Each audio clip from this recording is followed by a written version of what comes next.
Hello friends, welcome to my channel. आज हम concepts सीखने वाले हैं इंजीनियरिंग के एक बहुत ही इम्पोर्टेंट और गेट में अच्छा वेटेज रखने वाले सब्जेक्ट के बारे में, जिसका नाम है discrete structures and theory of logic. इस सब्जेक्ट को पढ़ने से पहले लेट अस अंडरस्टैंड कि ये सब्जेक्ट एक्चुअली में कंप्यूटर साइंस में इन्वॉल्व क्यों किया गया है। डिस्क्रीट स्ट्रक्चर्स का मतलब होता है anything which is not continuous, not continuous. ठीक है, तो हम जितनी भी नॉन कॉन्टिन्यूअस चीजें हैं, डिस्क्रीट हैं, अलग अलग हैं, वेरिएंट हैं, उनके बारे में स्टडी करेंगे। थ्योरी ऑफ लॉजिक आपको बताता है कि कंप्यूटर्स एक्चुअली में जो भी आपकी ह्यूमन और रियल लाइफ प्रॉब्लम्स होती हैं उनको लॉजिकली कैसे अपने कंप्यूटर्स में सॉल्व कर लेता है, राइट। तो इस टॉपिक में सबसे पहला जो टॉपिक हमारा आता है उसे हम कहते हैं सेट्स। आपने ऑलरेडी ये वर्ड कभी ना कभी अपनी लाइफ में सुना होगा। सेट्स की बेसिकली डेफिनेशन होती है, it is a collection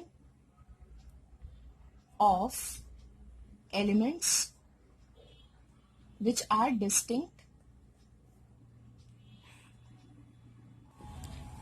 distinct and unordered. अब बात कर लेते हैं डिस्टिंक्ट और अनऑर्डर्ड की। तो डिस्टिंक्ट का मतलब होता है अलग अलग, which that means the elements are different and they are separated. Unordered का मतलब होता है कि इट इज नॉट इम्पॉर्टेंट कि आपके सेट के अंदर आने वाले एलिमेंट्स किसी पर्टिकुलर ऑर्डर को फॉलो करें। Let us take an example. अगर हमने एक एग्जाम्पल लिया है, let us consider set A which is a collection of all the days of the week। ठीक है, लाइक हम इस सेट के अंदर सारे एलिमेंट्स लिख लेते हैं। मंडे, ट्यूसडे, लाइक मैंने पहले लिख दिया थर्सडे, फिर लिखा Wednesday, Saturday, Sunday, Monday, Tuesday, Wednesday, Thursday और फिर लास्ट में हमारा फ्राइडे। तो ये एक सेट फॉर्म कर लिया हमने, विच is a finite set. Finite का मतलब है कि इसमें लिमिटेड नंबर ऑफ एलिमेंट्स हैं। ऐसा नहीं है कि ये सेट इनफाइनाइट है। इसमें 7 एलिमेंट्स हैं। वो 7 एलिमेंट्स मंडे टू संडे के सारे डेज हैं और उन डेज को हम किसी भी ऑर्डर में लिख सकते हैं। So this set A is nothing but complete form of a set. This is a good example of set. अगर हम ले यहाँ पे set of all positive integers, यानी कि हमने एक सेट को कंसिडर किया है जिसमें हम केवल और केवल पॉजिटिव इंटीजर्स को ले रहे हैं। तो इंटीजर्स हमारे पॉजिटिव होने चाहिए। That means it will start from 1 2 and will go up to infinity. That means हमने इसके पहले यानी कि 0 से पहले जितने भी नेगेटिव नंबर्स थे उनको इस सेट से क्या कर दिया, रिमूव कर दिया। This is also a set. अब हम इसमें आने वाले सारे नंबर्स को किसी भी ऑर्डर में लिखे, it will still be a set. So हमें डेफिनेशन क्या समझ में आ गई सेट्स की? It is a collection of elements which are distinct and unordered, right. अब एक तरीके के और सेट्स आते हैं जिनको हम बोलते हैं multi sets, MULTISETS। Multi sets का मतलब होता है कि माइट बी पॉसिबल किसी एक सेट में 2 एलिमेंट्स रिपीटेड हो, like this is an example of a multi set. That means यहाँ पे 1 के आने की जो नंबर ऑफ टाइम्स जितनी बार 1 अकर हो रहा है इस सेट में, दैट इज 2। सो अगर कोई भी एलिमेंट, सेम एलिमेंट बार बार रिपीटेड होता है तो हम उसको एग्जाम्पल में रखते हैं, that is called the multi sets.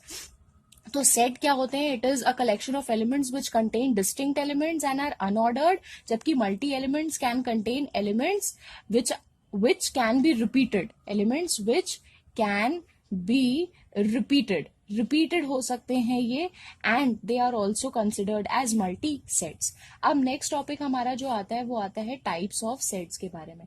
तो very important topic, types of sets. सबसे पहले बात कर लेते हैं टाइप्स ऑफ सेट की। तो सबसे पहला इसमें जो सेट आता है that is called the universal set.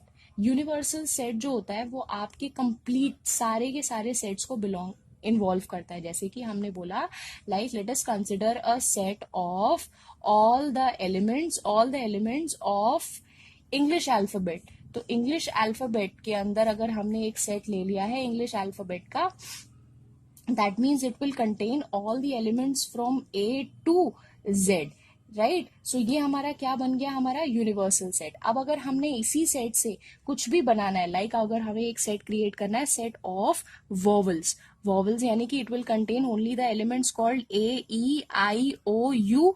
So this is something that we have formed using the universal set. So universal set basically क्या होता है? It is a complete set which contains all the elements that is considered in that particular set. अगर हम एक और example की बात करें, जैसे हम बोले set of whole numbers, अगर हम बोले set of whole numbers, so it will start from 0 and it will continue till infinity. That means this is a universal set for the whole numbers. whole number के अंदर आने वाले जितने भी numbers हैं वो universal set के अंदर form करेंगे. इसके बाहर कोई भी number आपका universal set of whole numbers के अंदर नहीं आ सकता. Next हम type of set पर जाने वाले हैं, that is called the null set. null set का मतलब होता है it is a set which is containing no element. अगर इसके अंदर कोई भी element नहीं है, which is containing no element. That means आपका set वो कैसा है? Empty.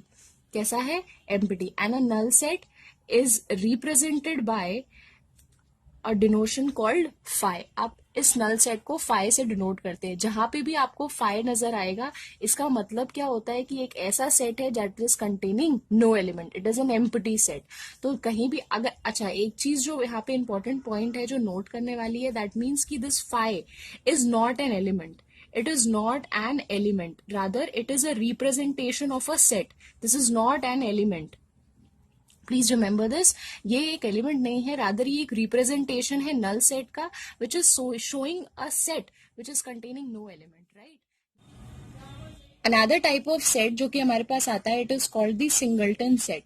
सिंगलटन सेट बना हुआ है वर्ड सिंगल से. ठीक है, सिंगल का मतलब होता है a set containing a single element. ठीक है, set containing a single element. ठीक है, इसका एग्जाम्पल ले लेते हैं. Let us consider a set B which is containing an element 2. ठीक है, तो ये एलिमेंट कैसा है? सिंगल. ठीक है, अब हम एक और एग्जाम्पल लेते हैं. Let us take a set C which is containing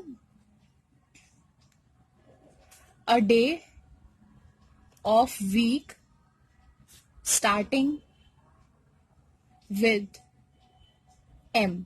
अब हमें पता है पूरे वीक्स में जितने भी डे, एक वीक में जितने भी डेज आते हैं उसमें से केवल और केवल मंडे एक ऐसा डे है जो कि एम से स्टार्ट होता है. That means C will contain only and only one element that is called Monday. तो सेट सी कैसा हो गया? It is are singleton set, right? चलो अब नेक्स्ट टॉपिक पे आ जाते हैं, which is nothing but operations on the sets. Operations on the sets. अब हम जो सेट्स के अंदर एलिमेंट्स प्रेजेंट होते हैं उनमें हम बहुत सारे अलग अलग ऑपरेशंस परफॉर्म कर सकते हैं, be it a binary operation और be it a unary operation. इसमें सबसे पहला जो ऑपरेशन आता है that is called the union. Union takes place either between two different sets or can take place among same set, right? अगर हम किसी भी दो डिफरेंट सेट्स का यूनियन निकालते हैं, A union B, it means that for all the elements containing A, like let us take an example, there is some element A, then according to A union B, A should belong to set A and should also belong to set B. मैंने इसको हटा दो, ये गलत हो गया.